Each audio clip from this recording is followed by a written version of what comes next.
अवाम के लिए सिर्फ तकलीफ, बिजली गिराने का सिलसिला रुक न सका। नेपरा ने बिजली 2 रुपये 75 पैसे फी यूनिट महंगी कर दी। नोटिफिकेशन जारी। सार्फिन से इजाफी वसूलियाँ अप्रैल, मई और जून में की जाएंगी।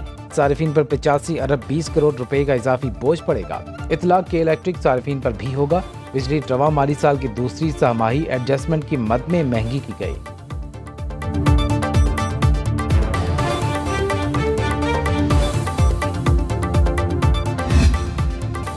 पाकिस्तान की दमिश्क में ईरानी कौंसल खाने पर हमले की शदीद मजम्मत। मुतासरीन के साथ ताज़ियत का इजहार। तर्जमान दफ्तर खारजा का कहना है कि हमला शाम की खुद मुख्तारी की नाकाबिल कबूल खिलाफ वर्जी।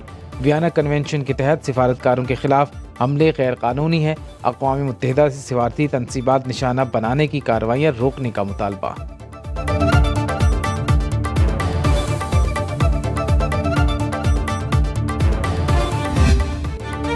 सेनेट इलेक्शन की तैयारियां मुकम्मल। पोलिंग आज होगी। 48 में से 18 सेनेटर बिला मुकाबला मुंतखब हो चुके।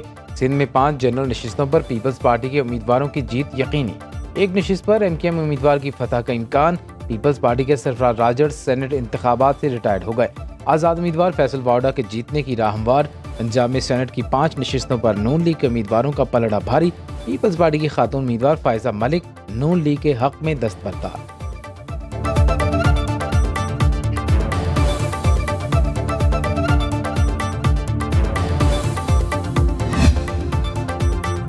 वज़ीर आला पंजाब मरीम नवाज की ज़ेर सदारत पार्लिमानी पार्टी का इजलास। मुस्लिम लीग नून, पीपल्स पार्टी, मुस्लिम लीग क़ाफ और दीगर अरकान असम्बली की शिरकत। सेनेट के इलेक्शन की हिकमत अमली पर गौर। अरकान असम्बली ने तजावीज़ और सिफारिशात पेश की। मरीम नवाज का कहना है कि पंजाब की तरक्की आज़म है, कोई इलाका महरूम नहीं रहेगा। अली हैदर किलानी ने कहा फायजा मलिक दस्तबरदार हो चुकी। बुशरा भट्ट और अनुश रहमान को वोट देंगे।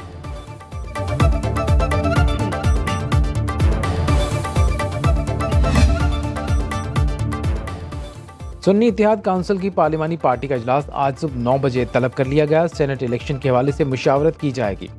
खैबर पख्तूनख्वा असेंबली के रहमान बाबा हॉल में होने वाले इजलास की सदारत अली अमीन गंडापुर करेंगे।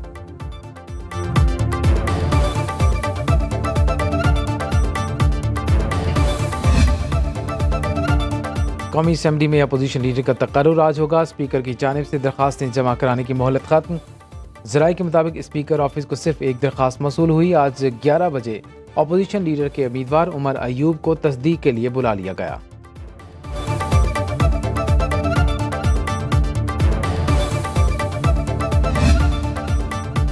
पार्लियामेंट का मुश्तरका इजलास 16 अप्रैल को बुलाने का फैसला। सदर आसिफ जरदारी खिताब करेंगे। सदर मामलिकत के खिताब से पार्लिमानी साल का आगाज होगा। कौमी असेंबली का इजलास 18 अप्रैल को होगा। सदर के पार्लिमान से खिताब पर बहस होगी। सेनेट का इजलास 5 अप्रैल को बुलाने की तजवीज़।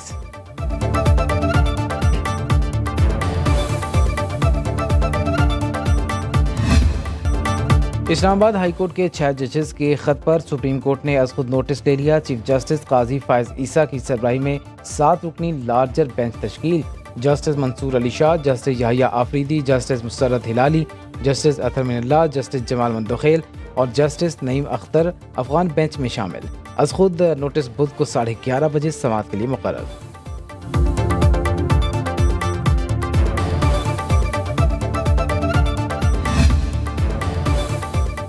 साबिक चीफ जस्टिस तसद्दुक जिलानी ने जजेस के खत के मामले पर कायम इंक्वायरी कमीशन की सरबराही से माजरत कर ली। खत में वज़ीर आज़म को लिखा, जजेस ने इदारा जाती मुशावरत की इस्तदा की। तजवीज़ है चीफ जस्टिस इस मामले को इदारे की सतह पर हल करें। 2 रोज़ पहले वफाकी हुकूमत ने काबीना की मंजूरी से तसद्दुक जिलानी की सरबराही में कमीशन बनाने की मंजूरी दी।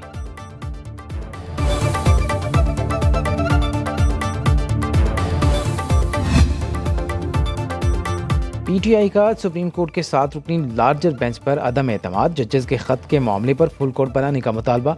पार्टी तर्जुमान रऊफ हसन कहते हैं सुप्रीम कोर्ट इस केस की कार्रवाई को हर सूरत लाइव टेलीकास्ट करने के अहकाम दे। बैरिस्टर गौहर ने कहा जजेस के खत पर अज खुद नोटिस बहुत ज़रूरी था। सुप्रीम कोर्ट फुल कोर्ट बनाकर समाअत करे। माजी में इस तरह के मामलात पर बड़े बेंच बनते रहे हैं।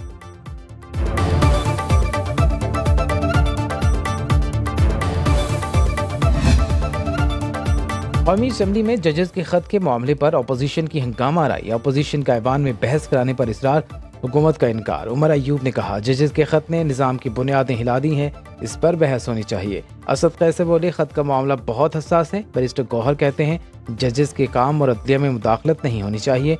वज़ीर इत्तलात अता तारड़ ने जवाब दिया, मामला अदालत में है, इस पर बात नहीं हो सकती। शोर शराबे पर स्पीकर अय्याज सादिक ने इजलास गैर मुअय्यना मुद्दत तक मुलतवी कर दिया।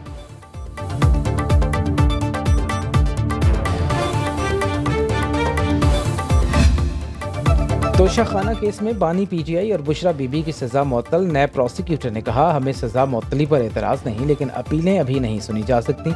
अदालत ने कहा, नैब के मौक़िफ़ को सराहते हैं। पीटीआई के वकील ने इस्तदा की सजा के हवाले से ट्रायल कोर्ट का फैसला भी मुअत्तल कर दिया जाए। जस्टिस मियां गुल हसन ने कहा, मामला सुप्रीम कोर्ट में है, अभी इसे छोड़ दें। सजा के खिलाफ अपील ईद के बाद मुकर्रर करेंगे। 31 जनवरी 2024 को रावलपिंडी के एहतसाब अदालत के जज मोहम्मद बशीर ने तोशाखाना केस में बानी पीटीआई और उनकी अहलिया को 14 साल कैद की सजा सुनाई थी।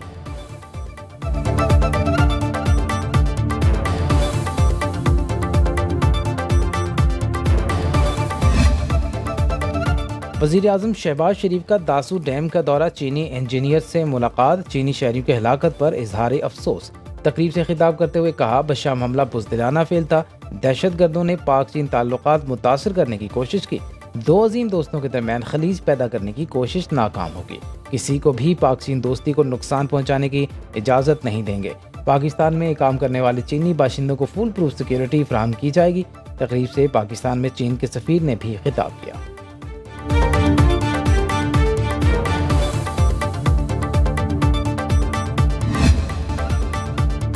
सरकारी अफसरान की दोहरी शहरियत का मामला कौमी असम्बली पहुँच गया। सुनो न्यूज़ इन्वेस्टिगेशन सेल ने 15 मार्च को खबर ब्रेक की।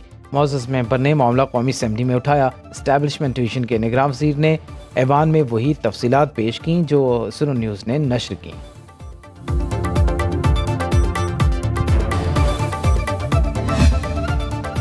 सेशन अदालत इस्लामाबाद ने लॉन्ग मार्च तोड़फोड़ केस में वज़ीर आला खैबर पख्तूनख्वा अली अमीन गंडापुर के नाकाबिल ज़मानत वारंट मंसूख कर दिए। अदालत ने अली अमीन गंडापुर के खिलाफ लॉन्ग मार्च तोड़फोड़ केस की समाअत 20 मई तक मुलतवी कर दी। अली अमीन गंडापुर अडयाला जेल में बानी पीटीआई से मिले, सियासी सूरत हाल पर तबादला ख्याल।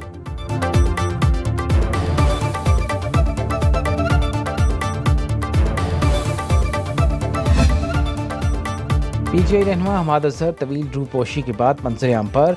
पेशावर हाई कोर्ट में मीडिया से बात करते हुए कहा, गुज़श्ता 8 माह में मुल्की कानून को मजाक बनाया गया। मेरे खिलाफ 51 मुकदमात बनाए गए। मुझ पर और मेरे घर वालों पर जो गुजरी, इस पर दुख है। 2/3 अक्सरियत से जीतने वाली जमात को हराया गया। इस्लामाबाद हाई कोर्ट का फवाद चौधरी को जमानत पर रिहा करने का हुक्म। झेलम में ज़मीन से मुतालिक केस में फवाद चौधरी की दरख्वास्त जमानत मंजूर।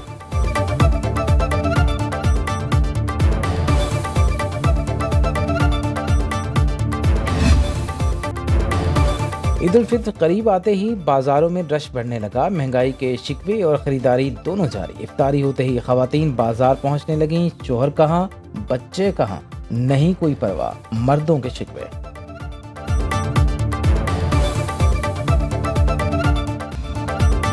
ईद उल फित्र का चांद 9 अप्रैल को नजर आने और ईद 10 अप्रैल को होने का इम्कान। महकमा मौसमियात का कहना है, नए चांद की पैदाइश 8 अप्रैल को रात 11:21 पर होगी। 9 अप्रैल को चांद की उम्र 19 से 20 घंटे होगी।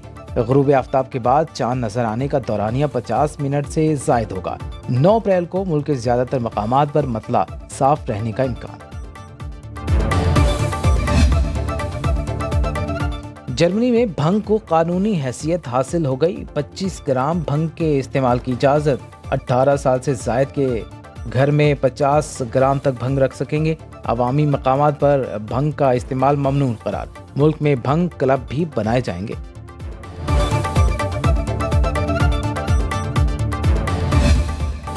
कौमी क्रिकेटर्स का काकुल में तरबियती कैंप जारी। आर्मी इंस्ट्रक्टर्स की ज़ेर निगरानी खिलाड़ियों की मुख्तलिफ मशक़ें।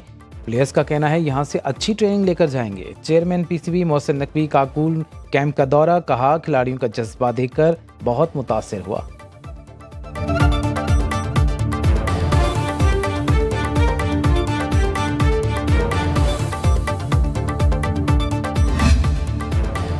कौमी क्रिकेटर शाहीन शाह आफरीदी को आराम देने का फैसला। ज़राए के मुताबिक सिलेक्शन कमेटी की कप्तान बाबर आजम के साथ मुशावरत शाहीन अफरीदी मुसलसल क्रिकेट खेलने के बायस थकावट का शिकार हैं। न्यूजीलैंड के खिलाफ टीम का ऐलान 2 रोज में होने का इम्कान।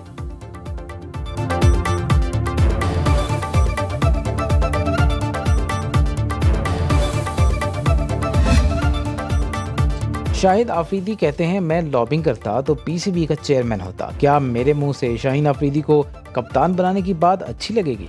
जिसे जो बोलना है बोले, मुझे किसी को मुतमईन करने की जरूरत नहीं।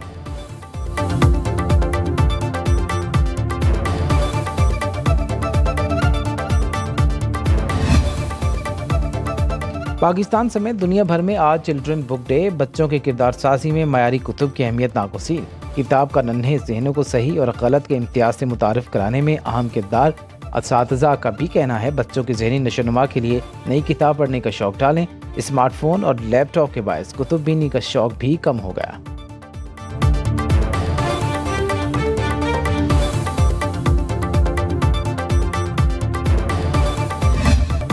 और ऑटिज़म ज़हनी नशोनुमा में रुकावट डालने वाला मरज़। आज दुनिया भर में ऑटिज़म से आगाही का दिन है। मरज़ के बायस बच्चों में बोलने, समझने, सीखने की सलाहियतें मुतासर होती हैं। बीमारी लड़कियों के मुकाबले लड़कों में ज़्यादा पाई जाती है। पाकिस्तान में तकरीबन 3.5 लाख बच्चे ऑटिज़म का शिकार। डॉक्टर्स के मुताबिक मुतासरा बच्चों की थेरेपी और वालिदैन के ताउन से इलाज मुमकिन बनाया जा सकता है।